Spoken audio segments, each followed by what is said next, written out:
Hello, ladies and gentlemen. Welcome to another captivating episode of the BG's Talk Show, broadcasted live from the heart of culinary excellence and its melting pot. I'm your host, Anwar BG, and tonight is a celebration of a culinary mastery as we have the privilege of welcoming true titan of the kitchen and a luminary in the culinary world. Our guest tonight is none other than Chef Ina Micheal, ocheche, a maestro of flavors and textures, whose culinary journey began in the vibrant kitchens of Benue State. The repertoire spanning continents and cuisines, Chef Ina Micheal has graced the kitchens of prestigious establishments across the globe, leaving a trail of gastronomic delights in his wake, wherever he goes and wherever he set his foot at. From his early days as a commis cook at the illustrious Sheraton Hotel and Towers Abuja, to his tenure as the executive chef at the iconic Bristol Palace Hotel in Kano, Chef Ina Micheal's career has been a testament to his unwavering passion for the culinary arts. His innovative creation and meticulous attention to detail have earned him accolades and recognition. Tonight we delve into the remarkable journey of Chef Ina Micheal, ocheche, exploring the flavors, experience, and inspiration that have shaped his culinary vision.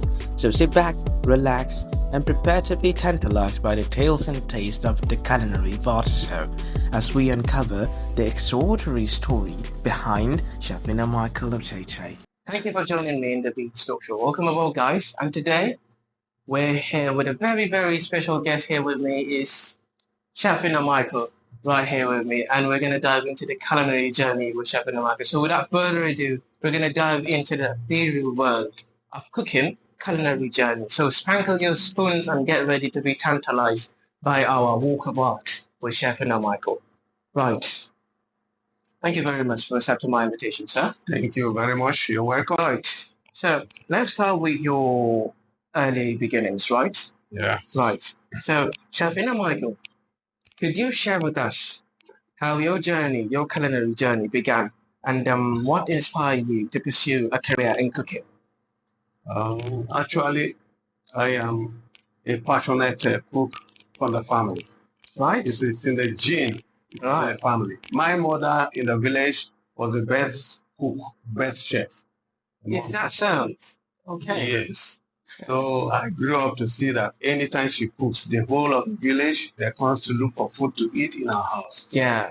So it's in our gene to be the cook. Then I also started with an early humble beginning.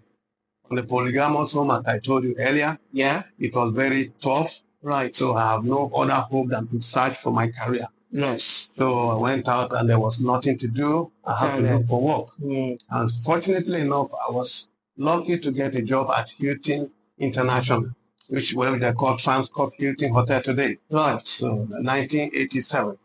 And let me say I was a pioneer staff Yes. of Hilton International Hotel. Also a pioneer staff of Sheraton.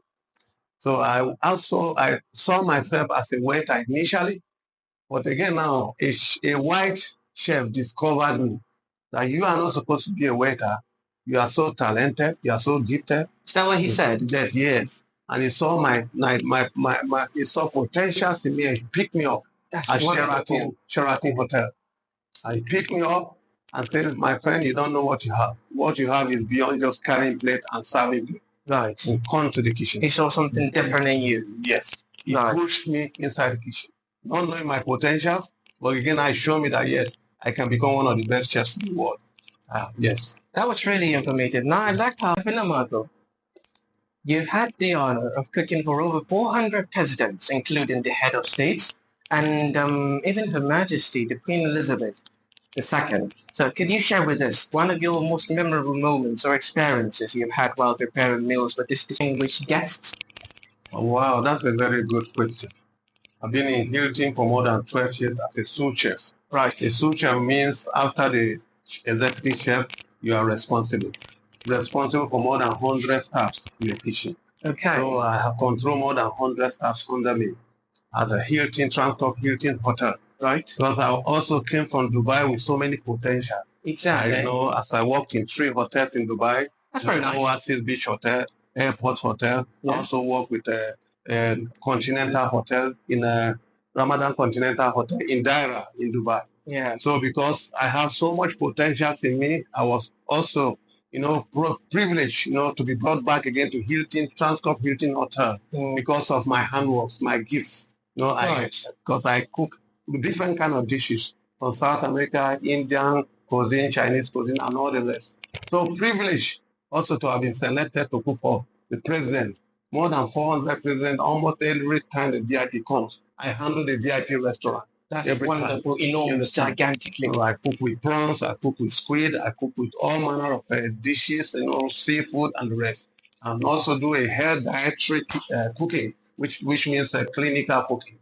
So privileged, very highly privileged when they call me to say, my friend, you have to go and cook for Queen Elizabeth. She's coming with Obasanjo during the chugger. Me and one German chef were selected, two of us only. We made very beautiful food. And apart from that, I'm an artist. Right. I made a beautiful carving, wow carving, because it was Our Majesty. Yes. Set it up as present, everything. The buffet was awesome, wonderful. So could you tell us more about the details about what happened when you could for Queen Elizabeth and her reaction that very day? I was so shocked when she was walking around the whole buffet. She walked around everywhere. When she came to my stand, I was shocked. She stopped. Right. She stopped. She was shocked. Right. Well, Queen Elizabeth II, was asking me, a local chef, how did you do this with a tiny finger? Yeah, right. How did you make this? We have harsh accents. Accent. I was so impressed. I think, this is awesome. How can a black man be able to train a Queen Elizabeth? The Queen herself. The Queen, I said. The four kingdoms over there, the other kingdom, right? Honestly, I've done so, and God give me grace to do so many awesome works, wonderful works on cakes, on polystyrene, on chocolate, on so many awards and the rest. And that's how the experience was something else. Thanks very much. And what really caught my undivided attention was that you've even made a 4-feet tall cake sculpture of former president of Nigeria, Olusungun Obasanjo, which is quite impressive, and at the same time, it was displayed all over the national newspapers of Nigeria, wasn't it? So could you tell us more about that story? Okay. I always privileged, with all humility, was the one that made a cake, a 4-feet cake for President Olusungun Obasanjo. And the president, I'm an artist chef. I work as an artist. I do so many creative works. I work on cake, sculpture. I work on sculptures, on chocolate. I work on polystyrene. I work on butter. I work on so many sculptures, watermelon, and so many ice carving and the rest. Well, I see some of your work that you made with watermelon. You drop a flower and a bird, a doflamingo. But this cake of Olusungun Obasanjo is quite impressive. And the cake came and they said the praise was a holiday time. Yes. It's we're celebrating his birthday and also like a celebrative day. And the whole Nigeria, they were looking out to what are we going to present to president. So they called me and said, what are we going to do? I said, what we'll do is to make a sculpture of Olusungun Obasanjo. Nobody believed that we could do it. Nobody believed. So you made it happen.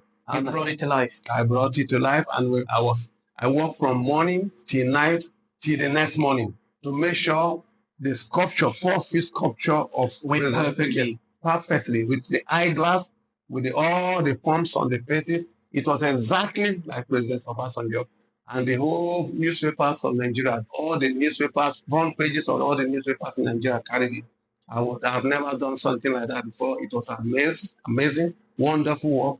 I know, but I thank God so much. These are some of the accolade works I've done in my life. Yes. That's very fascinating. Now, culinary adventures. Right. Your career has taken you to various corners of the world, from Dubai to Nigeria and the States. So how have these diverse cultures, experiences influenced your cooking and your approach to the kitchen itself? Okay. Yes, the question is a great question. Right. Privileged to have traveled all over the world.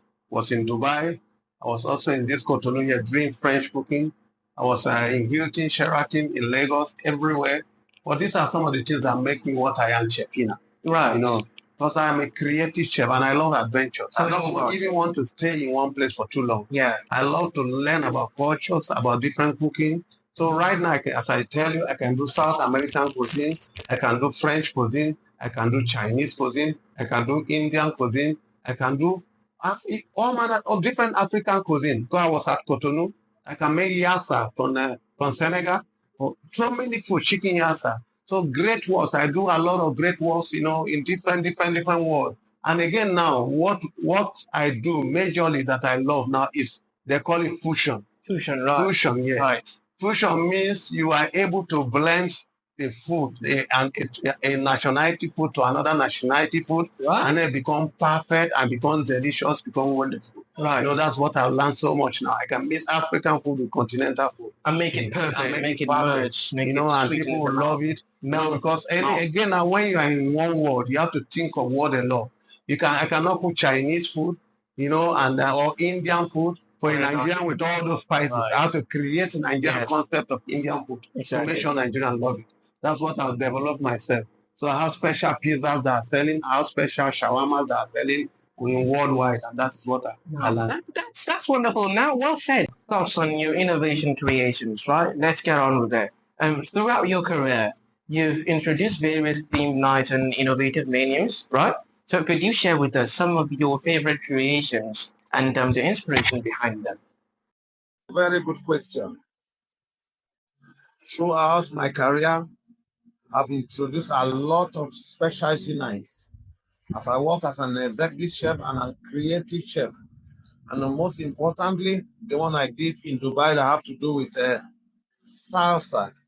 Tell me Ladies more about it, dancing please. salsa, Right. with men. That was Okay, that's that was a wonderful. very awesome one. We also work with Mm, a specialty night that at sounds amazing. Sheraton Hotel, whereby we Right. did a world night. A world night Okay. means we were able to Mm, present Nigerian dishes, American dishes, South American dishes, Italian dishes, and special Ramadan, whereby we display all the Ramadan buffet, all the Northern buffet, from Fura de Nuno and the rest, and every other item that have to go with it, and Kunu and the rest. Kunu Zaki, Kunu Samia, and also we did their salad, from their salad, Zogole salad, and also we added also the Mian Kuka, Mian Taoche, and every Northern dish was added. We did, and it was awesome. Every Ramadan, the whole place was booked up, full. There's no end. We sell like Wi-Fi. Right, as an executive chef, you've led teams in some of the most prestigious establishments, am I right? So, what principles or rules do you abide by when it comes to leading and aspiring your kitchen brigade? Well, you talk about principles. I'm a principle man, right? I'm a disciplined person right from child. So one of the major principles I have is discipline to the core. To succeed in life, you must be disciplined. So every training, I have to also train people to make sure they are disciplined, to make sure they are well behaved, to make sure also that to acquire knowledge. I train a lot of people here and there. I love training people. I love giving people life because if you leave this earth, what you leave behind is what speaks. That's why I love to make the young ones grow to become a better person. But most times they, as a chef, every of their thought is drinking, manizing, all manner of rubbish. But as a good chef, you mustn't be an alcoholic to be a good chef. You mustn't be a smoker to be a good chef. You can have a very good principle and disciplined person and become a very, very nice and wonderful chef. Yes, every chef has a unique culinary philosophy, right? So, how do you describe yours, and what do you prioritize when crafting a dish or a menu? Every chef has a philosophy, and it's very correct. You're very correct. My philosophy is very unique. Because I'm a creative personality. I always think ahead of whatever I do. Most of my philosophy is just creativity. At night, sometimes when I sleep, I got a vision to create things. I always think ahead of what I do. And my philosophy is just make sure the food is presented very nicely and also very tasty. That's what I do. I don't do anything anyhow. I'm always a disciplined person. And at the same time, every chef has a signature dish that encapsulates their culinary identity. Could you share with us a dish that holds a special place in your heart and what makes it so unique for you? An awesome question. As a chef, you must have a special dish in your heart. My special dish is something that had to be very unique and very expensive. And that is just the truth. You know, I love spaghetti with seafood sauce. And when I talk about seafood sauce, we deal with the most expensive fish in the world. The salmon must be there, the prawns must be there, you know, the calamari and squid, we put them inside. And also we make a beautiful tomato sauce based on with a fusion of a creamy fusion. Add a little touch of cream, spicy a bit. That is my, and then top it with cheese. That is my most, I love it so much. That's my most special dish, I mean. And also I create special pizza. I create special shawarma, which is selling very wide in every company I go. Thank Right, throughout your career, you've undoubtedly encountered mentors and guiding figures. Who have been some of the most influential figures in shaping your culinary journey, and what lessons have you gleaned from them, so that the listeners over here might grasp some of it? actually experienced a lot of mentors, a lot of people that train me, a lot of people that I look up to. But I have the most important one in my heart. Beginning as it was taught. Exactly. I almost lost my job, nothing to do. Mentor that brought me to Houston, it was a privilege to get a job at Sheraton. No, that's amazing. Again from Houston to Sheraton, I gave me life. That particular person? Particularly, Right. it's called from Scotland. Mm. And again now, they saw me working as an artist, as a waiter, and said, no, my friend, this will not help you. You're a very creative person. Come on, he pulled me out of a waiter job. Aye. That's wonderful. Mentor. Yes. I can never forget this man. He's my life, my everything. Whatever I am today, I owe it to him. Thank you very much. That's South for us. No, that's very wonderful. So South from Scotland, Scott from Scotland is such an amazing person. We cannot forget about him. He's the person that pulled you from the dark, gave you another chance. Now that's wonderful. Now, sadly, our talk has come to an end. So, but before we end it, let's talk about your word of wisdom. Right, a word of wisdom. As a seasoned chef with decades of experience, what advice would you impart to young aspiring chefs who are embarking on their own culinary journeys? And what principles or lessons have you guided that have guided you throughout your career that you believe are essential, for a culinary success in the culinary world? Wow, that's a very good question. This word of wisdom is one of the things I do a lot. I'm somebody I told you already, I'm a humanitarian. I love it. You understand? Most time they think chef work is just a rubbish work. It's work they have to do. Some of them don't even have a house, some of them don't have work. Yeah. And they don't have wayward Yes. organization. Exactly. They look at it as a backward job. No, chef work is not like that. Chef work is something that you have to do with responsibility. Yes. So I advise the young one, don't go into drug, don't go into alcoholism. You know, be very passionate about your job. About your teacher as well. Very strong and Yes. have a good time. One thing also, getting a talent is not enough. Your character is the one that develops the talent. Is it when you have all the talent in this world, you don't have character, and not succeed. Exactly. Advise the young one to have good character, good wisdom, to be able to do things the right way. Yes. And as a do it, God will bless you. That's what I did and where I am. Hopefully, God willing. Thank you very much, sir. Right, so there you have it, folks. The Shah has said it all, has given his word of wisdom. And if you grab it, yes, you're good to go. As he said, good character. Is that right, Chef? Good character is good for it. Just maintain your good character. Do not get into any bad stuff. Be passionate about your life. Be passionate about it. And one day, this career will take you somewhere that you would never imagine. As we have Chef in the market right here with us. Now, thank you very much, and it's time to bid goodbye to our dear chef. Now, thank you very much, guys. This is your host, Anwar BG. Anwar's the name, BG is the art, and Polo is the lifestyle. We'll see you in another episode of the BG's Talk Show. Make sure to catch us every Friday at 6:30 p.m. Thank you very much. We'll see you next week.